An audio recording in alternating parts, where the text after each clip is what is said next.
Welcome, and thank you for joining for another whiskey review. Today, we're going to take a look at two Campbeltown blends, Dustin.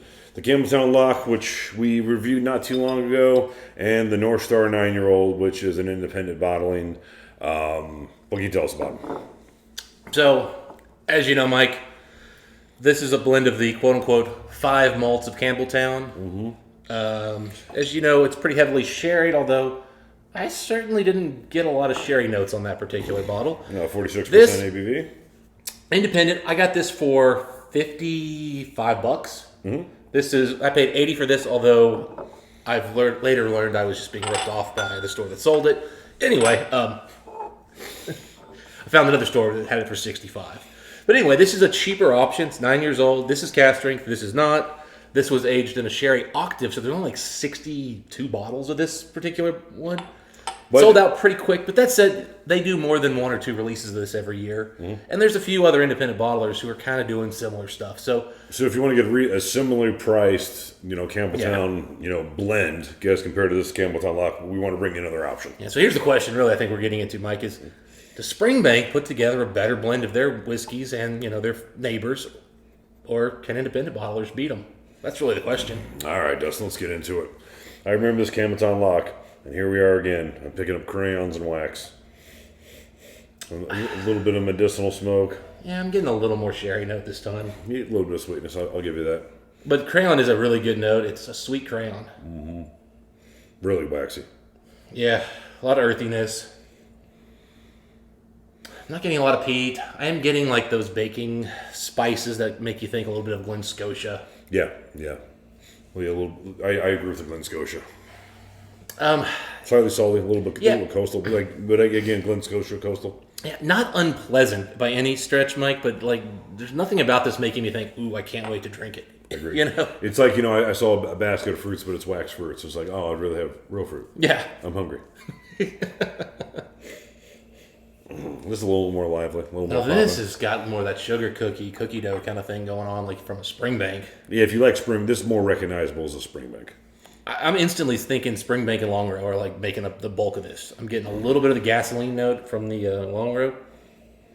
What I'm getting is a decently peated Long Row, but just heavy on the sugar cookie and baking spices. I'm getting baked apple and cinnamon for sure. I'm getting a little bit of lattice apple pie, you're right. Oh, man.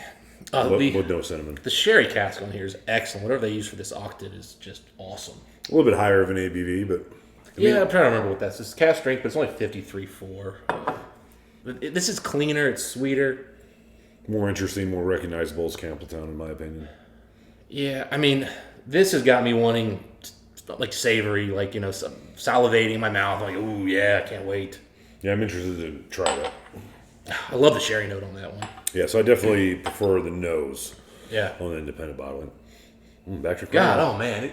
Right back to crayons. 664 flavors. Now I'm starting to get pencils and not like a sulfur, maybe a sulfur note. I don't know. Yeah, but it smells like a pencil I just sharpened. Yeah, I agree with a little bit of the what's that? What it smells.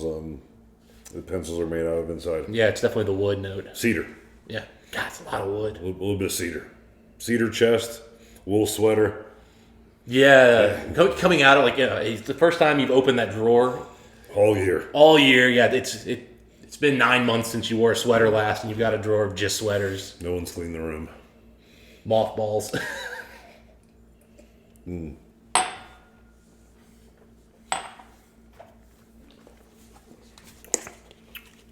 right, it's a little better on the palate than the nose. Nice little bit of spice. Really? Equally uninspiring. A little bit of chocolate. Otherwise, it's mothballs and nothing. There is a little bit of chocolate. There's a little sting of some citrus. It is a little bit better than it was on the nose, but it's not a lot better than it was on the nose. No, it's... When you brought that bottle back, I'm like, why? Well... Are you trying to mess with me? Yeah, Mike was not super excited about this. Like, why is this here? But I wanted to I wanted to review this, but there's 60 bottles. It didn't seem like we should do a full review, so I wanted to do a comparison to kind of say, hey, for young, we're doing Campbeltown blends, we're doing it. Can we beat it? Right. On the nose, because let's get the palate. Oh my god! Just even after tasting it, just going back to smell, it's so much better. Like it just makes me so happy to smell this whiskey after drinking this. Mm-hmm. Yeah, sweet. Get a big sherry kick, wine kick right here on the front. Oh, man. Then a little bit of smoke kind of settles into some of those chips, some of the doughier notes here on the end on the finish. Yeah, it's good whiskey. Chocolate chip ice cream is coming through here for me right now, man. Those chocolate chips, apple pie, more like honestly more the cinnamon crust than the apple itself. Yeah, very cinnamon forward. Yeah, I mean, got a nice little bit of smokiness. It's not like super peaty, but it's got some smoke. Enjoyable whiskey. Really nice. And kind of what it should be. Kind of sweet initially on the palate. Kind of gives the breadier notes kind of in the mid palate and initially on the finish. Then the long finish gets smoky. Yeah, I mean, we talk about... We review a lot of really expensive whiskeys. That's the whole point of the channel. But, this was super affordable from a independent bottler. I've never seen this over here in the States. Picked this up from the UK. Picked up like 4 or 5 bottles from them, all for $65 or less. Mm-hmm. And I've been really impressed with what a value you're getting in some damn good whiskeys.